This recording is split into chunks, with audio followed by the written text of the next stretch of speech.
আসসালামু আলাইকুম। আধুনিক যুদ্ধের সবচেয়ে বড় হাতিয়ার হচ্ছে সামরিক ড্রোন। বিশ্বের হাতে গোনা কয়েকটি দেশের কাছে রয়েছে এই ড্রোন, যার মধ্যে তুরস্ক অন্যতম। দেশটির ড্রোন বিপ্লব ঘটেছে বাইকার টেকনোলজি নামে একটি সমস্ত প্রতিষ্ঠানের হাতে।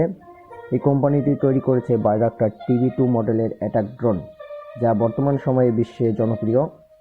এই ড্রোনটি বাংলাদেশ সেনাবাহিনীও ক্রয় করেছে।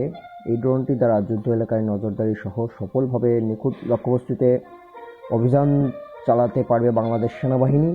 এই ড্রোনটি তার সক্ষমতার প্রমাণ দিয়েছে রাশিয়া ইউক্রেন যুদ্ধে মূলত রাশিয়ার বিভিন্ন সামরিক স্থাপনায় এই ড্রোন দিয়ে হামলা চালায়। এছাড়াও রাশিয়ার প্রায় 3,000 সামরিক জওয়ান ধ্বংস করে ইউক্রেন।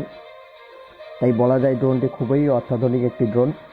এই ড্রোনটিতে একটি উন্নত প্রযুক্তির ইলেকট্রো অপটিক্যাল ক্যামেরা রয়েছে, যার দ্বারা ড্রোনটি লক্ষ্যবস্তুকে ভালোভাবে শনাক্ত করতে পারে এবং মুহূর্তেই বিস্ফোরক দিয়ে ধ্বংস করতে পারে। এই ড্রোনটিতে প্রায় 3 থেকে 4টি বিস্ফোরক যা সংযুক্ত করা যায়। তা চলুন জেনে যাওয়া যাক বাইরাক্টার TB2 ড্রোনের কিছু স্পেসিফিক বৈশিষ্ট্য।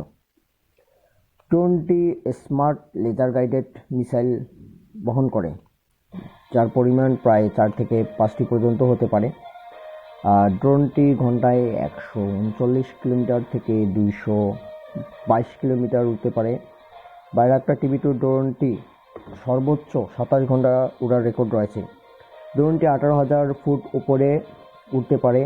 এই ড্রোনটি বাংলাদেশ সেনাবাহিনীর হাতে থাকাতে ভারত রীতিমতো চিন্তায় পড়ে গেছে। তার কারণ হচ্ছে ভারত তুরস্কের কাছ থেকে এই ড্রোন ক্রয় করতে চেয়েছিল, কিন্তু তুরস্ক না করেছে।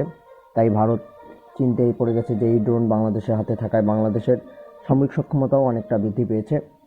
মূলত এই ড্রোনের কারণে বাংলাদেশ সামরিক শক্তিতে 3 ধাপ এগিয়ে গেছে। সো আজকে এই পর্যন্ত। এই ভিডিওটি ভালো লাগলে অবশ্যই আমাদের চ্যানেলটি সাবস্ক্রাইব করে রাখবেন এরকম নতুন